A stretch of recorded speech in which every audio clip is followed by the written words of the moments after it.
할렐루야. 이 새벽에도 주님이 주신 은혜와 평강이 가득 차고 넘치시기를 축복합니다.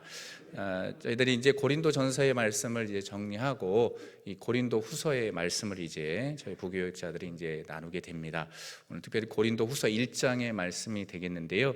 이 고린도 전서의 말씀들을 좀 머릿속에 그려 보신다면 고린도 전서의 말씀이 쓰여졌을 때의 장소가 어디냐 하면은 에베소였다라는 것을 기억하실 겁니다. 에베소에서 고린도 전서가 쓰여졌다면 이제 고린도 후서는 어디에서 쓰여지냐 하냐면 마게도냐의 성읍이었던 빌립보 지역에서 고린도 후서가 쓰여집니다.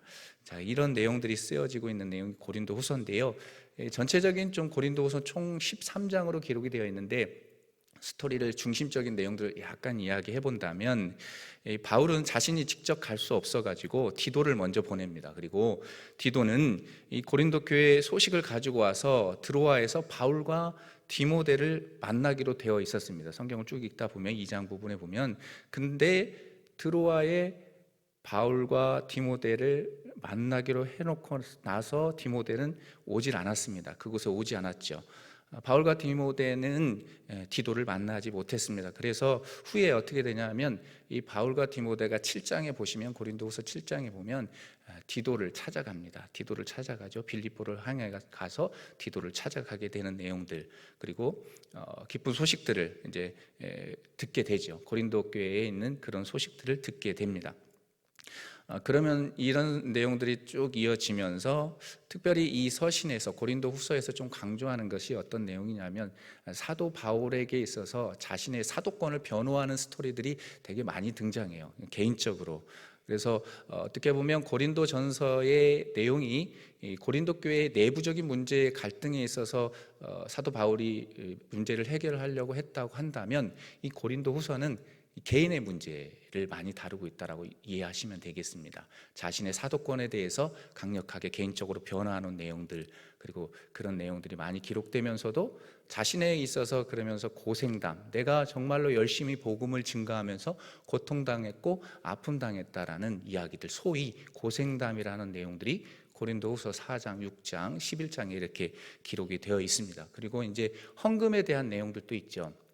고린도서 8장과 9장에 가시게 되면은 이 구제헌금을 또 어떻게 해야 되는 것인지, 또 그리고 하나님 앞에 헌금을 드릴 때 어떤 마음으로 드려야 하는 것인지, 이 헌금에 대한 내용들도 9장, 8장, 9장에 대해서 이렇게 언급하고 있고요. 그리고 이제 13장의 쭉 마지막에 보게 되면은 축도, 그러니까 이제 오늘날 한국에 있는 많은 목사님들이 축도하잖아요. 이 축도의 근원이 되는 그 말씀으로 고린도후서 13장 13절 말씀으로 탁 마무리가 됩니다. 축도하면서 축복하면서 마무리가 되죠. 그 전체적인 스토리가 그렇게 되겠습니다. 그 가운데 오늘 이제 본문 1장의 내용을 쭉 보시면 1장도 쭉 스토리들을 좀 볼 필요가 있는데 1절에서 먼저 크게 두 부분으로 나누면 1절에서 11절, 그리고 12절에서 24절로 나눌 수가 있습니다. 먼저 1절에서 11절 말씀을 쭉 보시면 여기서 사도 바울은 자신과 발신자를 언급하고 이 사도권에 기인한 축복을 선포합니다. 그 축복이 뭐냐면 1절과 2절 말씀인데요, 우리 함께 볼까요? 1절과 2절. 하나님의 뜻으로 말미암아 그리스도 예수의 사도된 바울과 형제 디모데는 고린도에 있는 하나님의 교회와 또 온 아가야에 있는 모든 성도에게 하나님 아버지와 주 예수 그리스도로부터 은혜와 평강이 있기를 원하노라 라고 선포하며 서신이 시작하고 있습니다. 이어 사도 바울은 자신이 전도 생활 가운데에 겪었던 환난에 대해서 강력하게, 그 어려움과 환경 속에서 하나님께서 강력하게 도우셨던 하나님의 은혜에 대해서 감사와 찬양을 하고 있습니다. 그 내용이 3절입니다. 3절도 함께 보시겠습니다. 3절. 찬송하리로다. 그는 우리 주 예수 그리스도의 하나님이시요 자비의 아버지시요 모든 위로의 하나님이시며. 아멘. 이렇게 말씀합니다. 모든 위로의 하나님이시다라고 증거하고 있습니다. 위로라는 단어가 이렇게 쭉 통독하다 보니까 많이 등장하지요. 1절에서 11절 사이에 무려 10번이나 위로라는 단어가 등장합니다. 위로라는 단어, 그만큼 위로하고자 하는 사도 바울의 그 강력한 메시지가 또 등장하고 있는 것 아니겠습니까? 그 내용들이 11절까지 쭉 기록이 되어 있습니다. 그리고 12절에서 24절 말씀을 보게 되면 사도 바울은 먼저 자신에게 있어서 진실성을 고백합니다. 다시 이야기하면 자기가 하나님의 거룩함과 진실함으로 고린도 교회 성도들을 대했다. 또 인간의 지혜로 하지 아니하고 하나님의 은혜로 행한 것이고 또 자신의 양심이 증언한 것이다라고 고백을 해요. 그 내용이 뭐냐면 12절에 증거합니다. 12절도 함께 보실까요? 12절 우리가 세상에서 특별히 너희에게 대하여 하나님의 거룩하심과 진실함으로 행하되 육체로 지혜로 하지 아니하고 하나님의 은혜로 행함은 우리 양심이 증언하는 바니 이것이 우리의 자랑이라. 아멘. 이렇게 말씀합니다. 또한 이제 계속해서 사도 바울은 여행 일정이 사실은 여행 일정이 변경이 되었거든요. 변경에 대한 것에 대한 해명들을 구체적으로 합니다. 바울은 이제 고린도전서 16장 말씀을 쭉 한번 살짝 넘겨보시면 어떤 내용이 기록이 되어 있느냐 하면 서두 부분에 마게도냐를 거쳐서 사실은 어디를 가려 했냐면 고린도에 가서 겨울을 지내려고 했습니다. 그런데 그렇게 하지 못했습니다. 근데 사실은 편지를 써서 그렇게 하겠다라고 결정을 했으니까 고린도 교인들은 어떻게 알고 있는 것입니까? 사도 바울이 그렇게 할 것이다. 그렇게 서신을 써서 이미 이야기했으니까요. 그런데 마음대로 되지 않는 것이죠. 인간이 아무리 자기의 뜻대로 계획을 세워도 하나님이 아니면 아닌 거잖아요. 그 뜻대로 되지 못했어요. 그래서 사도 바울이 급하게 움직이는 것이거든요. 고린도 교회에 급한 문제가 있고 쉽게 해결되지 않는 여러 가지 문제들 때문에 바울은 계획을 변경할 수밖에 없었습니다. 그래서 고린도 교회를 훅 하고 방문하게 되는 거예요.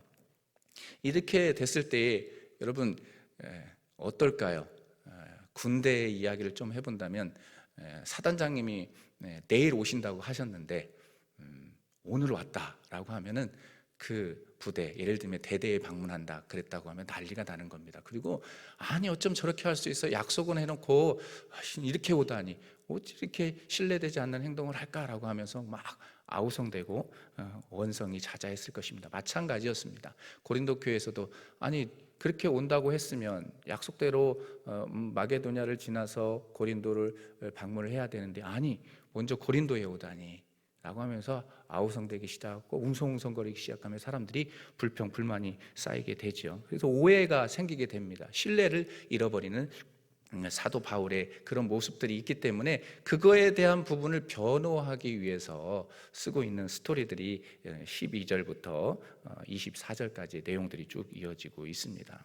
그런데 그러한 과정, 자기가 그렇게밖에 할 수 없었던 까닭이 있다. 그것은 무엇이냐면 즉 두 번 은혜를 얻게 하기 위해서 그들에 나아가게 되었다라고 이야기해요. 15절 말씀 함께 보실까요? 15절 함께 보시겠습니다. 내가 이 확신을 가지고 너희로 두 번 은혜를 얻게 하기 위하여 먼저 너희에게 이르렀다가 두 번 은혜를 얻게 하기 위해서 나아갔다라는 겁니다. 이것을 이 다른 번역본으로 보면 무엇이라고 이야기하냐면 두 번의 은혜 그리고 두 차례 은혜라는 표현을 씁니다. 그러니까 은혜를 주고 싶은 거예요. 영적으로 더 은혜를 주고 싶기 때문에 그렇게 계획을 변경해서 나갔다라는 것들을 이야기하죠. 그러면서도 계속해서 자신이 그 여행의 일정을 변경하게 된 두 가지 이유를 또 들고 있습니다. 그건 뭐냐면 이 변경이 이 사사로운 나의 이익을 위해서 나의 감정 때문에 한 것이 아니고 모든 것이 하나님의 미쁘신 뜻. 미쁘다라는 표현은 무엇입니까? 신실하신 하나님, 미쁘시다라는 표현이거든요. 신실하신 하나님의 뜻에 순종하기 위함이다 라는 이야기들을 해줍니다. 또한 고린도 교회의 유익을 위해서 내가 계획을 변경할 수밖에 없었다 라는 것들을 이야기하면서 자신의 여행을 변경하게 된 그 까닭, 이유들을 세세하게 이야기하면서 일장의 말씀이 맞춰지고 있습니다. 이러한 스토리를 좀 기억해 보면서 이 새벽에 좀 적용할 것은 무엇이냐면 이 고난에 대한 내용들을 좀 생각해 보려고 해요. 고난 두 가지 포인트를 얻게 되는데요. 먼저는 이 고난의 터널을 이겨낸 사람이 고난 당하는 자를 위로할 수 있다는 것이죠. 한번 따라해 볼까요? 고난의 터널을 이겨낸 사람이 고난 당하는 자를 위로할 수 있다. 4절 말씀 보면 이렇게 증가합니다. 우리의 모든 환난 중에서 우리를 위로하사 우리로 하여금 하나님께 위로받는 위로로서 모든 환난 중에 있는 자들을 능히 위로하게 하시는 이시리로다. 아멘. 이렇게 말씀합니다. 이 말씀은 바울이 그 동역자들이 당한 고난과 극복이 모든 환난 중에 있는 이들을 위로하는 일에 필수 요건이 됨을 증거합니다. 그들이 고난받고 정말 힘들고 어려웠는데 그것을 극복할 수 있었던 그것들, 위로하는 일의 필수 조건임을 말씀해 주고 있죠. 그렇다면 어떻게 고난과 극복이 다른 사람들에게 위로하는 데에 필수 조건이 될 수 있을까요? 이것들을 좀 생각해 보면서 이 문제를 풀기 위해서 역으로 제가 이 새벽에 질문하겠습니다. 만약 여러분 주변에 불의의 사고로 큰 위기 가운데 있는 사람이 있다면 그들을 어떻게 위로하시렵니까? 또 건강상에 열심히 살아가는 사람인데 건강상의 문제로 힘들어하는 이들이 있다면 어떻게 위로하시겠습니까? 그들에게 다가가서 다 주님의 뜻이 있겠지요, 그래도 주님께 기도합시다 라고 위로하시겠습니까? 아마 그렇게 한다면 돌을 맞을지도 모릅니다. 그죠? 아픔과 고통이 있는 사람에게는 무엇이 우선입니까? 힘드시겠군요, 우리 함께 그래도 기도해 봅시다 라고 하면 좋은데 그렇지 못한 경우도 있어요. 자칫 다 그게 하나님의 뜻이 있겠지, 무슨 말이야 라고 하면서 위로는커녕 오히려 그 상처받은 영혼들을, 그 내면을 더 후집는, 더 마음 아프게 하는 일들을 할 때가 있다는 것이죠. 그렇게 되면 고난받는 자의 마음, 정말 고통 가운데 있는 사람의 마음은 어떻습니까? 그 마음이 굳어져 버릴 게 불보듯 뻔합니다. 그렇다면 고난받는 자가 있고 또 슬퍼하는 자가 있다면 어떻게 해야지 이 굳어진 마음을 부드럽게 움직일 수 있는 것일까요? 유하게 할 수 있는 것일까요? 그것은 바로 잠깐 이야기했지만 그 아픔에 공감하는 것입니다. 공감하면서 나의 고난과 아픔을 서로 나누는 것입니다. 나누는 거예요.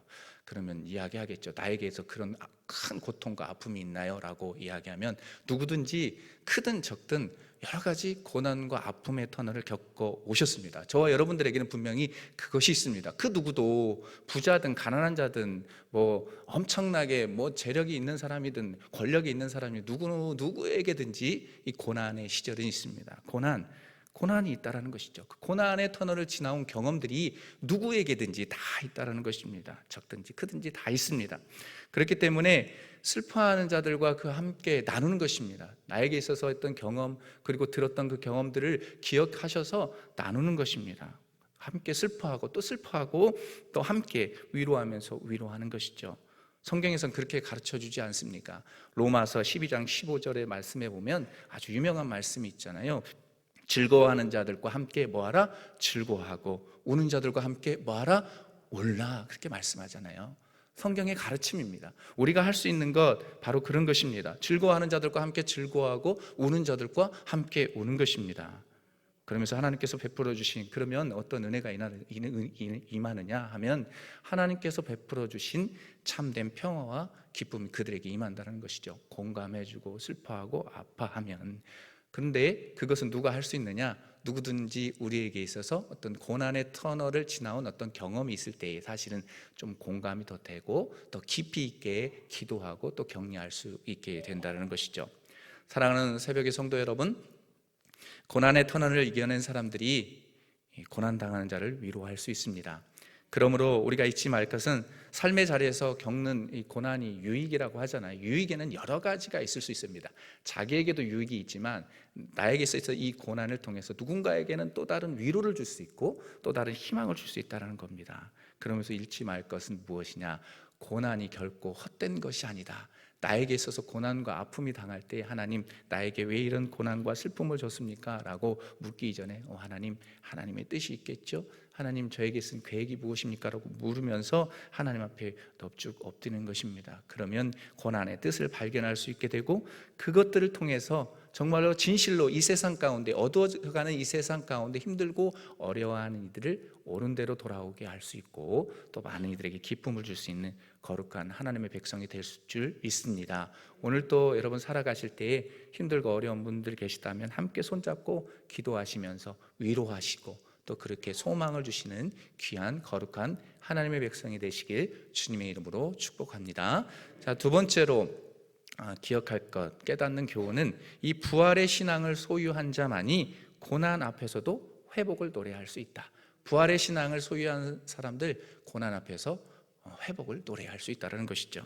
8절과 10절 말씀 보면 이렇게 증가합니다. 형제들아, 우리가 아시아에서 당한 환난을 너희가 모르기를 원하지 아니하노니 힘에 겹도록 심한 고난을 당하여 살 소망까지 끊어지고 우리는 우리 자신이 사형 선고를 받은 줄 알았으니 이는 우리로 자기를 의지하지 말고 오직 죽은 자를 다시 살리시는 하나님만 의지하게 하심이라. 그가 이같이 큰 사망에서 우리를 건지셨고 또 건지실 것이며 이후에도 건지시기를 그대에게 바라노라. 아멘. 이 사도 바울은 이 말씀 가운데 아시아에서 당한 환난으로 인해 살 소망이 끊어졌다라고 고백합니다. 얼마나 고통스러웠으면 살 소망이 끊어졌다라고 이야기할까요? 실로 모든 것을 포기할 상황이었을 것이 분명하죠. 자신을 박해하는 이들, 핍박하는 이들 때문에 너무나 힘들었을 것이 분명하죠. 그런데 그러한 상황 가운데 바울은 놀라운 고백을 합니다. 상황은 최악이었습니다. 상황은 최악이지만 그 입술에서 최상의 고백이 흘러나오고 있습니다. 상황은 최악이었지만 최상의 고백이 흘러나오고 있습니다. 바로 죽은 자를 살리신 것에 대한 믿음의 고백인 것이죠. 뭐라고 이야기합니까? 이는 우리로 자기를 의지하지 말고 오직 죽은 자를 다시 살리시는 하나님만 의지하게 하심이라 그렇게 선포합니다. 참 놀라운 고백입니다. 다시 말하면 자신에게 있어서 정말로 살 소망이 끊어지게 된 데는 여러 가지 이유가 있겠지만 특별히 바울과 일행들이 자신을 의지하기보다는 어떻게 보면 죽은 자를 다시 살리신 하나님을 의지하기 위해서 그들이 고통과 아픔을 당하게 된 것이다 라는 이야기들을 하고 있는 것입니다. 놀라운 고백입니다. 고통과 아픔 속에서 이렇게 하나님의 위대하심을 찬양할 수 있는 사도 바울, 이가 특별해서 그럴까요? 그렇지 않습니다. 특별한 사람이 아닙니다. 그런데 사도 바울은 정말로 부활의 신앙을 소유한 자로서 올곧게 살아가는 사람이었습니다. 그러면서도 그것을 믿고 의지하며 살아갔던 사람이 바로 사도 바울입니다. 그래서 고난 앞에서도 회복시켜 주실 하나님의 은혜를 기대하지 않습니까? 부활의 그 주님을 믿고 부활하신 그 하나님의 놀라운 능력을 믿고 선포하며 회복하실 하나님의 은혜를 선포합니다. 그 선포가 10절에 기록이 되어 있는데요, 제가 현대인의 성경으로 봉독하겠습니다. 현대인에서 들어보십시오. 하나님이 그처럼 큰 죽음의 위험에서 우리를 건져주셨으니 앞으로도 건져주실 것이며 또 건져주시리라 믿습니다. 아멘. 또 건져주실 것이다. 넘어지고 고통과 아픔과 역경 속에 있지만 또 건져주시고 일으켜 세워주실 것이다 라는 확신에 찬 믿음이 사도 바울에게 있었다는 것입니다. 한 번뿐 아니라 영원히 함께 하시며 앞으로 건져주시며 삶을 이끌어 가시고 회복시켜 주실 그 하나님의 위대하심을 기대하고 있는 사도 바울의 모습이 오늘 본문 속에 그려지고 있습니다. 사랑하는 성도 여러분, 부활에 대한 믿음은 고난으로 완전히 좌절한 사람, 그리고 인생의 밑바닥을 치고 있는 사람을 일으켜 회복시키는 힘의 원천이 됩니다. 그 외에도 내면의 상처와 아픔과 괴로워하는 사람들에게 회복과 희망을 주는 힘의 근원이 됩니다. 무엇이 말입니까? 부활의 신앙 말입니다. 그러므로 삶의 자리에서 저와 여러분들이 결코 잊지 말고 또 희망을 노래할 수 있는 것은 나 안에 부활의 주님을 믿고 다시 내가 저 천국 하나님의 나라에 가면 하나님을 만날 수 있다는 소망, 그리고 주님께서 이 땅에 오시면 우리가 모두 주님 앞에 부름받아서 올라갈 수 있다는 그런 희망을 믿고 살아간다는 것이죠. 그 말씀을 믿고 살아가는 존재가 우리입니다. 그러므로 우리가 할 수 있습니다. 고난과 아픔 중에 있는 이들에게 공감하면서 회복을 노래할 수 있습니다. 사랑하는 성도요, 사랑하는 집사님, 권사님, 많이 힘드시죠? 저도 괴롭습니다. 그러나 우리가 함께 기도하며 나아갑시다. 부활의 주님께서 약속하셨습니다.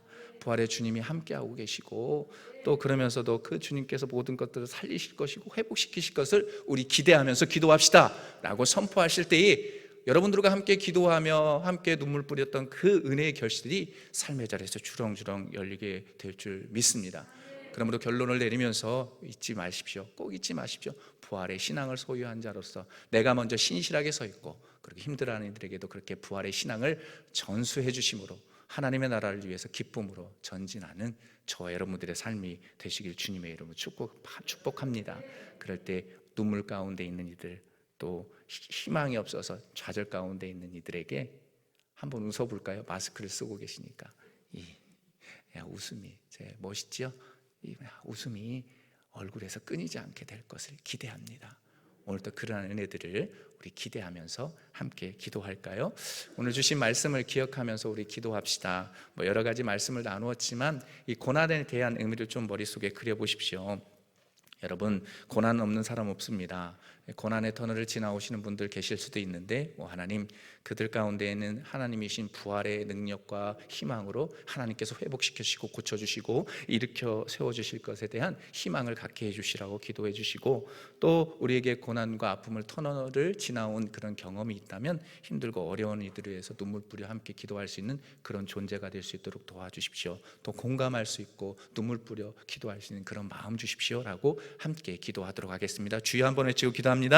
주여! 하나님, 고난의 터널을 이겨내온 사람들, 여기 계신 분들 가운데 많을 줄 압니다. 하나님, 고난의 터널을 이겨낸 그 상황 가운데 그러면서도 삶의 자리에서 살아가면 또다시 고난 가운데 있는 이들이 있을 것입니다. 그런데 그 고난당하는 자들을 위로하기 위해서 정말로 우리가 고난의 터널을 지나온 것 아니겠습니까? 사도 바울은 그렇게 이야기합니다. 자신들이 고난받은 것, 또 고난받은 것 다 이유가 있다. 고난받고 힘든 자들을 위로하기 위함이다. 능히 환난에 있는 자들을 능히 위로하게 하시기 위해서 내가 먼저 고통받고 내가 먼저 어려워했다. 근데 그것들을 하나님께서 이겨내게 하셨다라는 것들을 말씀을 통해서 발견하게 됩니다. 하나님, 우리 마음 가운데 그런 뜨거운 열정이 있게 하여 주옵소서.